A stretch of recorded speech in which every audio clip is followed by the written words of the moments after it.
Bike ఉన్నది. బైక్తో వెళ్ళిన తర్వాత 5 days అయింది, బైక్తో వెళ్తే యాక్సిడెంట్ అయింది. యాక్సిడెంట్ అయితే అబ్బాయికి కార్నియా పోయింది. కార్నియా అంటే కన్ను ముందు ఉంటుంది, ఉల్లిపొర పంచగా ఉంటుంది, కార్నియా అంటారు ఇంగ్లీష్లో. భగవంతుడు అనుగ్రహం ఏంటంటే ఏ అవయవాలో కన్ను పోతే కన్ను డొనేట్ చేస్తే ట్రాన్స్ప్లాంటేషన్ అంటే ఇంగ్లీష్లో ట్రాన్స్ప్లాంటేషన్ చేస్తే కన్ను పోయేది. ఈ అబ్బాయి కన్ను పోతే డాక్టర్ చెప్తే తల్లి వచ్చింది. అప్పటికి ఆ ముసలాయన వచ్చాడు హెల్ప్కి, ఎవరింది కదా అని చెప్పి డాక్టర్ ఈ అబ్బాయి కన్ను పోయింది, ఎవరైనా కన్ను డొనేషన్ ఇస్తే ట్రాన్స్ప్లాంట్ చేస్తే తల్లి వచ్చి డాక్టర్ చెప్పి ఆ అబ్బాయిని చెప్పాడు, నేను కన్ను ఇస్తాను కానీ మా అబ్బాయి నేను ఇచ్చిన ఐ డొనేట్ చేసిన చెప్పొద్దని చెప్పాను. వాళ్ళు కన్ను డొనేట్ చేసింది, ఐ ట్రాన్స్ప్లాంటేషన్ అయిపోయింది.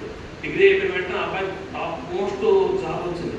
జాబ్ వచ్చేసరికి ఎంత బ్రిలియంట్ తెలియదు, ఆ అబ్బాయి పేరు అయితే అలా స్ప్రెడ్ అయిపోతుంది విపత్తంగా. అలా స్ప్రెడ్ అవుతుంటే ఈ అబ్బాయికి ఊరు అందరూ సన్మానం చేయడానికి రెడీ అయిపోయారు. ఈ అబ్బాయి తెలియదు నువ్వు సన్మానం చేస్తున్నావు.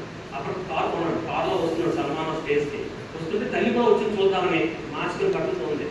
తల్లిని చూడగానే ఫ్రస్ట్రేషన్ కోపం వచ్చి చూడండి, బ్యాడ్ ఫ్రెండ్స్ వల్ల ఆ ప్రభావం మనిషి మీద మనసు మీద పడి తల్లి అంటే అసహ్యం ఏర్పడి నువ్వు ఎందుకు వచ్చి నువ్వు ఒక తల్లివైనా నా పన్ను పోతాయి ఎవరో పండించనుకుంటాను, తల్లిగా పన్ను కూడా ఐ డొనేషన్ చేయలేదని చెప్పి నాన్న మాట్లాడి నేను నీ వల్ల నేను బ్యాడ్ టైం వస్తుంది, నువ్వు తల్లివే కాదని చెప్పి మాట్లాడి ఉంటాయన్నారు.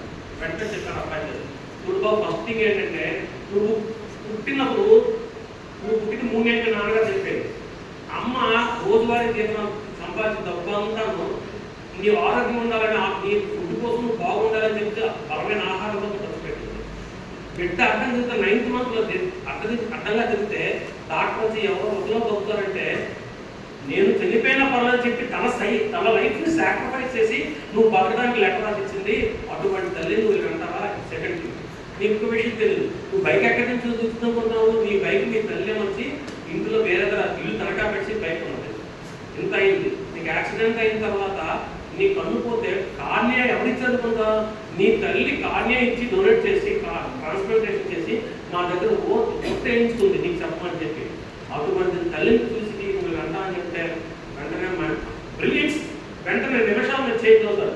వెంటనే అమ్మ కాలు మీద పడిపోయి ఏడ్చి కన్నీరుతో పాదాలు కడిగి తొప్పైపోయిందని అమాంతం అలా ఎత్తుకొని వెళ్ళి స్టేజ్ మీద పెట్టి నా తల్లి నాకు జీవితం ఇచ్చిన తల్లి ఇన్ని రకాల సాక్రిఫైస్ చేసింది, నేను మా జీవితంలో నా తల్లిని వాటి రుణం తీసుకున్నాను మర్చిపోనని చెప్పి తను చేసిన తప్పులని ఒప్పుకొని ఆ సన్మానం అంతా వాళ్ళ అమ్మకు చేయించి మరొకసారి స్టేజ్ మీద తల్లి పాదాలు పట్టుకొని 5 నిమిషాలు పొట్టల మంది ఏడ్చారు.